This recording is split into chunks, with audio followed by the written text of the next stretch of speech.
एक IAS officer जो वर्तमान में ड्यूटी में यहाँ पहुंची थी, वो बहन हमसे बोली, महाराज जी आपके पास चमत्कार क्या है, कैसे पता लग जाता, how possible?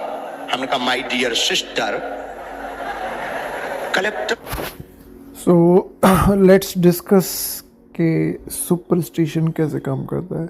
How does superstition works in mind, और फिर वो माइंड से आपकी डेली लाइफ में काम करने लगता है. But how?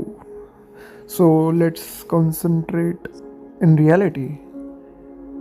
अगर आप गौर से देखोगे, पहला जो यहाँ पे भी जिस प्रकार का जो भी कार्यक्रम होता है, I am not targeting to any particular organization, but अगर तुम गौर से देखो ये जो सुपरस्टिशन है, तो अगर पहला पॉइंट देखोगे तो मास of people, mass of people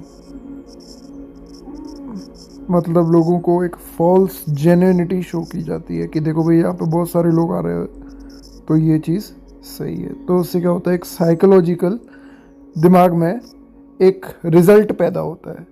for example बहुत सारे लोग उधर जा रहे हैं, क्यों जा रहे हैं? बहुत सारे लोग नौकरी कर रहे हैं, क्यों कर रहे हैं? क्योंकि पैसा है. सिमिलरली जब mass of people falls genuinity create करता है अपने दिमाग में, तब हम सुपरस्टिशन पे ट्रस्ट करने लगते हैं. That is first point. Second point is your upbringing.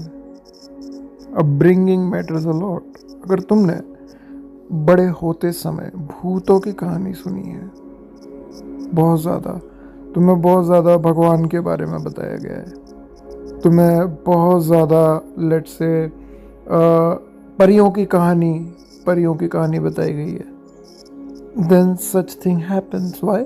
क्योंकि आपकी अपब्रिंगिंग में, आपके सोशियो कल्चर में आपने इस पर ट्रस्ट किया है दैट इट एग्जिस्ट, तो फिर ये एग्जिस्ट करने लगती है आपके दिमाग में.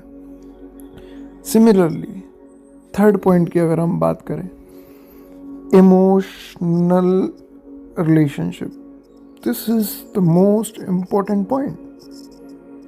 अगर आपके पिताजी बोल रहे हैं, if your father is saying, उनके पास चलते हैं, he have that remedy. But अगर गौर से देखा जाए, you are not the one who is trusting on that guy.